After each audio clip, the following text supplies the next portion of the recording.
All right, guys, welcome back to another episode of Limitless MD. I'm your host, Vikram Raya, and today we're going to talk about relationships. What if you could reclaim hours of free time each week, create legacy building wealth, and devote more energy to your passion projects without giving up on your career as a life-saving MD? My name is Vikram Raya, functional cardiologist, high-performance coach, and real estate expert. And I'm here to give you the tools, strategies, and solutions you need to transform your life so you can unlock your limitless potential and achieve greatness, all the while freeing up your precious time. Welcome to Limitless MD. Let's dive in. Relationships? Are you serious? Why are we talking about relationships? Listen, guys, the number one thing in your life that gives you a tremendous amount of joy, or it can deliver you a significant amount of pain, is your relationships. And so today we're going to focus more on our intimate or, spousal relationships, or sort of the deepest relationships you'll have for the rest of your life. Someone told me this wise phrase. So you don't choose your parents. In a way, you really don't choose your children. You don't choose your siblings. The only person in your life that spends the most of your life with you, hopefully, is your spouse. This is the person that you've hand selected to join you in life. And if you don't get this right, your life is miserable. If you get this right, your life is bliss. So let's get into it, guys. I've been, coaching and mentoring a lot of folks all over the country, and it's sort of been a topic that's coming up more and more. And the question really is, what is a relationship? What is the purpose of it? And, how do we optimize it? And really, a relationship is a partnership where you go to magnify emotions, right? When you go to, like I recently was in Phoenix for this award ceremony for the Inc. 5000, and I could have gone by myself, but thankfully my wife was able to join me, and receiving the award was great, but receiving it with her present and her cheering me on, I mean, that really thrilled me. That lit me up, right? So the goal really is, when I go see this is a different kind of relationship, but when I go see a basketball game, I can go see by myself. But when I go with my two little ones, they're not little anymore. They're like, 9 and 11. My boys, they are geeking out. They're super pumped up, super excited, and it just magnifies the experience. So with that said, how do we do that in our relationship? First, let's identify what kind of relationship you're in, right? So there's 3 levels of a relationship. There's level 1, which is selfish love. My need comes first, right? This is a very fragile thing. It's like, everyone's sort of in it for themselves. Level 2 is a little bit better. It's I scratch my back, then, you scratch my back, I'll scratch yours, sort of horse trading. It's level 2. It's conditional love. You get yours, I'll get mine. Then there's finally level 3, which is unconditional love.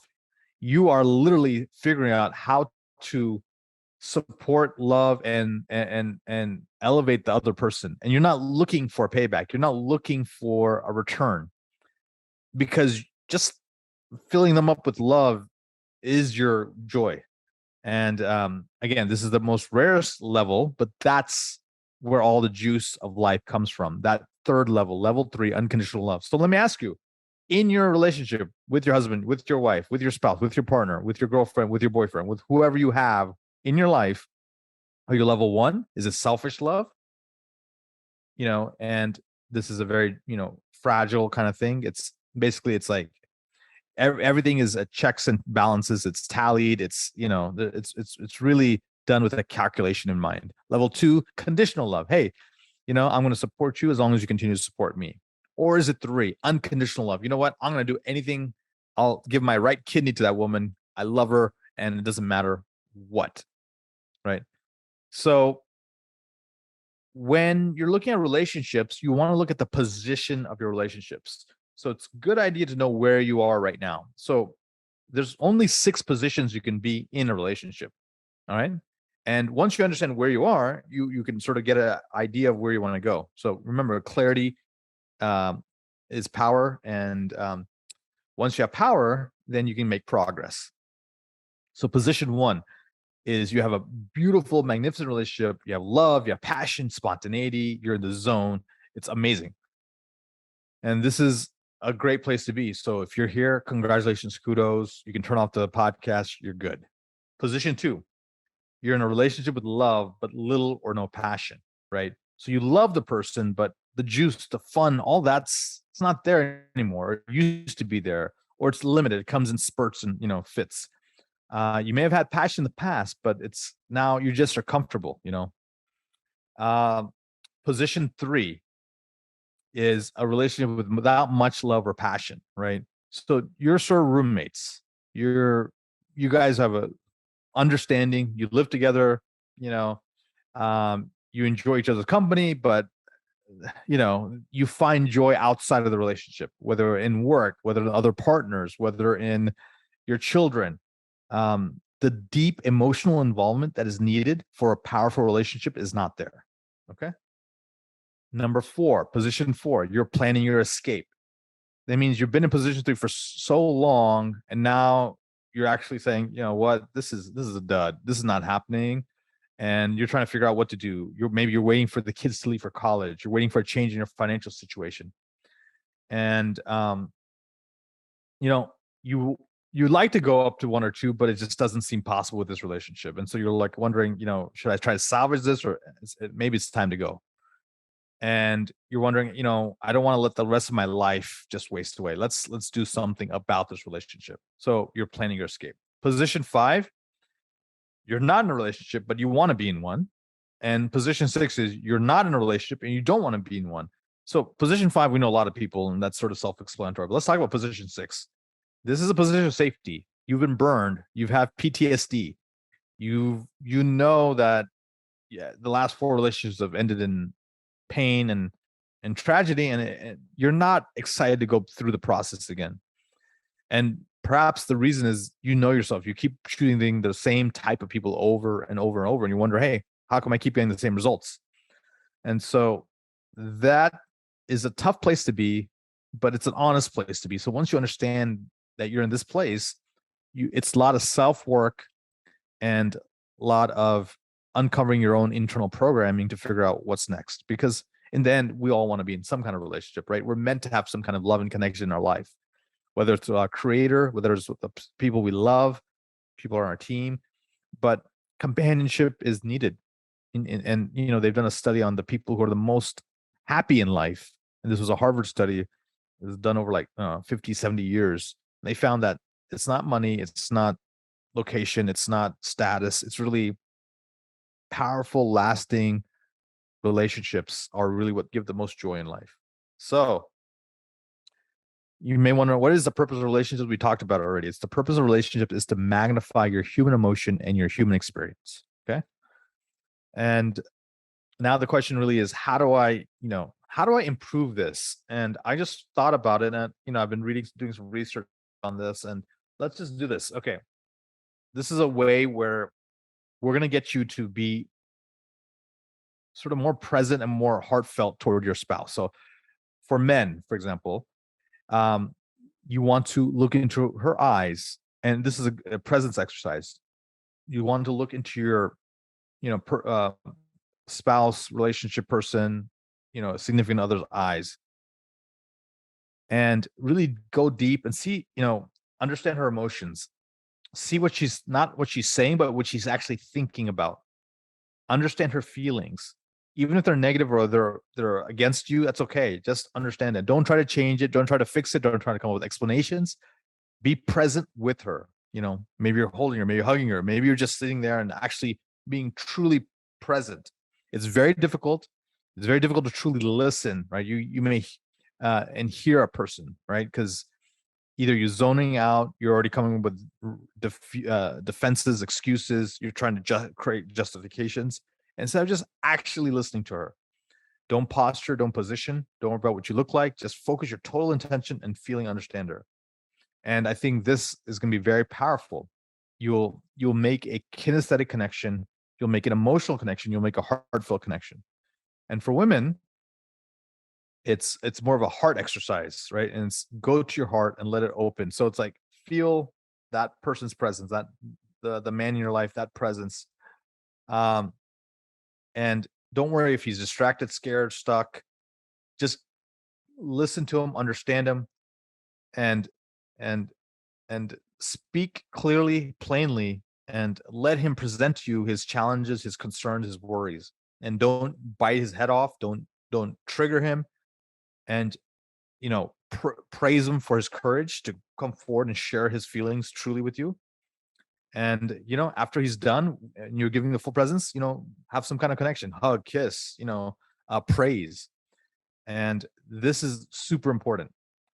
So this is a way where you can sort of cut through the noise, cut through the distractions, and really get to what's super important, whether you're a guy or a gal. Okay. And I have to issue you guys a sort of a 90-day challenge. There's the 6 human needs, right? We know that what they are. There's certainty, there's variety, there's significance, there's love and connection, there's growth, and there's contribution. So the question really is, how well are you helping your partner meet their needs? And then if it's low, what can you do to help them meet their needs? And I'll give you some examples. So for certainty, for example,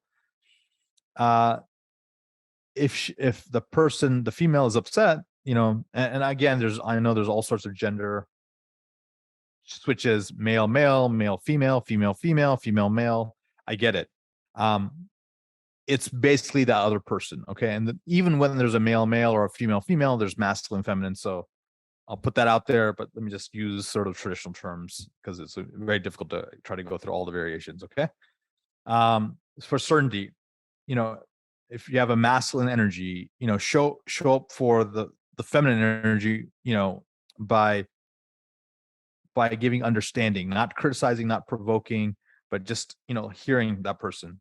And for the feminine, it's to show the man maybe unconditional love. Don't withhold, don't withdraw, don't stonewall, don't distance. Just give him, true love. That certainty is very important. Variety, right? Many relationships lose the passion or the flame, and it's because surprise is gone. The things that you used to do when you dated the person, you forget to do when you marry the person. So, hey, rent a limo, take someone out on the town, create a surprise party with all their friends, do a vacation, impromptu vacation, or it can be small things. Hey, write a love note, put it in the mirror when they wake up. Small things like that, both ways. Also, intimacy, all that kind of stuff. Try to create surprise, variety. Otherwise, it's extremely boring. What about significance? What can you do in significance? Find things that you can make your partner feel special. If they're into sports, maybe you take them to a sporting event. Maybe you tell them 23 ways why they're the most amazing person on earth. Whatever it is. Love and connection. Figure out the 5 love languages. Everyone has them, right? Off the top of my head, I'm just it's basically acts of service. It's touch. It's gifts. It's words of affirmation. All these kind of things are the different love languages. So figure out which one is the number one for your partner and do that for them. The next one is growth. And this is important, right? Like trying new restaurants, reading books together, learning new things, hobbies, passions, interests, right? And one of the rules I live by is if it's important to my wife, then it's important to me, right? That simple premise, if you have that, it's really, really powerful. And finally, contribution. Give to each other, give to charities, give to your children, give to your family, and just give to yourself, right? And that consistent giving, that living in abundance mentality, it's not just abundance of money, but abundance of energy, abundance of mindset, abundance of prosperity, abundance of like, hey, you know what? I have enough time for you. Don't worry. Like it's all of that is needed. And so continually contribute without expecting anything in return. Kill them with kindness, support them, love them. And again, your relationship will thrive. So I hope all of this helped. And shoot me a comment below. And thank you again for supporting us on the podcast. And until next time, guys, be limitless. Thank you so much for listening to this episode of Limitless MD. If you found value from this episode, I encourage you to share this episode with a friend and let me know by leaving a review. For more information, make sure you check out the links in the show notes below or simply visit vikramraya.com. So until next time, my friends, be phenomenal.